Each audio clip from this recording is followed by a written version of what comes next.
Gət korobkanın içini çək. Görsünüz necə çiçək kimi qalıb. Bu yağı da tökürsən belə.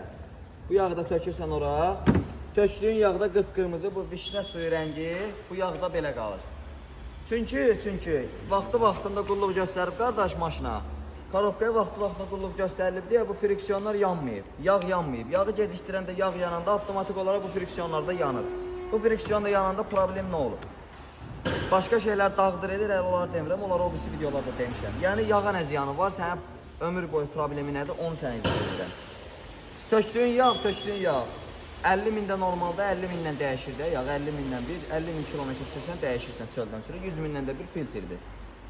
Amma tökdüyün yağı heç 1000 kilometr sürə bilmirsən, yağ olur qapqara. Qıpqırmızı bu tökdüyümüz yağ olur qapqara. Çünki bu detallar qaralır, istər-istəməz. Yağı dəyişməmişdən əvvəl o qədər sürmüsən, yağı yandırmısan. Sıradan çıxıb qaralıb avtomatik olaraq bu friksiyonun qaraltısı çıxır ona. O yağı qaraldır.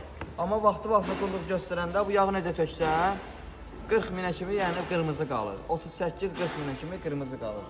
Və servisimizdə bu günləri nə iş görülür? Bu korobka ilə bu maşındır. Dediyim kimi qulluq olunur, yaxşı günlər. Yaxşı dəyişir. Bu maşında da. Deməli bu maşın diaqnostika elədik. Vansı aşıqa verdik və söktük, aşkar elədik vansı.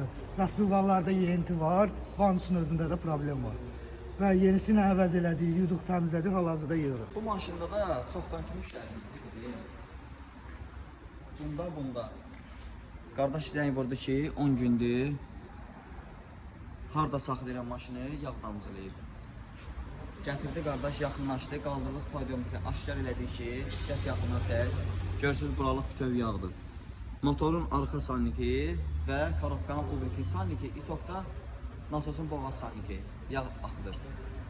Yəni, aşkar elədik onu, yenisini əvəz eləyəcək salniklərin, yuyub təmizləyəcək, atacaq üstünə. Xodlayandan sonra videosunu çəkib paylaşacaq.